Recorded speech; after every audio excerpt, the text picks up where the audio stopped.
ده في ناس ينتظروا ربنا وبعدين ما تجيش حلول، يروح للعرافين والدجالين واللي بيضربوا الرمل واللي بيشوفوا الفنجان ويلتمس حلولا من غير الله. لا، ربنا هو اللي هيحل الإشكال. تبص تلاقي كل حاجة مشيت كويسة وانت قعدت مبسوط. ربنا طريقته كده، عنده حلول عجب فوق ما تفكر وبطريقة حكيمة جدا.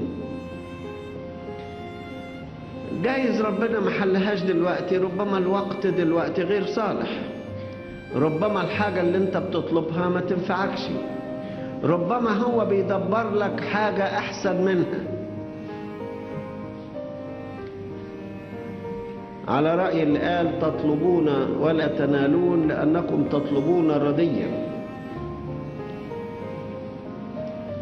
لأنكم تطلبون رديا.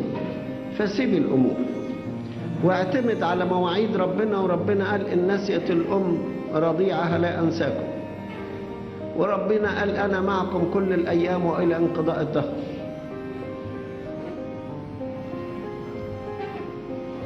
تقول لك إن أنا مش شاعر إن ربنا معايا، هقول لك يبقى شعورك هو اللي غلط. ما هو الشعور بالتخلي ده برضه مش أصول. يجي واحد زي داوود يقول يا رب لماذا تحجب وجهك عني؟ أحجب وجهك عنك؟ أنت اللي حجبت وجهك، مش ممكن ربنا بيحجب وجهه عنك.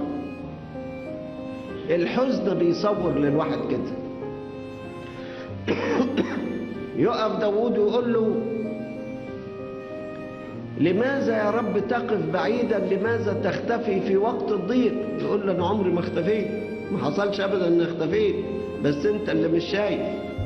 فتح عينيك تلاقيني جنبيك. افتح يا رب عيني الغلام ليرى.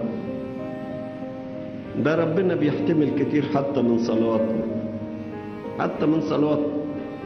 تلاقي واحد قاعد يصلي ويعاتب في ربنا عتاب شديد ويجيب الذنب على ربنا للدرجة دي. اهو كل واحد لأن ربنا هو القلب الطيب اللي يرمي عليه كل حاجة. عنده كلمة تذمر يرميها على ربنا، عنده كلمة شكوى يرميها على ربنا، عنده كلمة ضيقة يرميها على ربنا. ربنا اللي بيحتمله بس. لكن انت تنتظر ربنا وانت وانت واثق وبقلب طيب ومبسوط.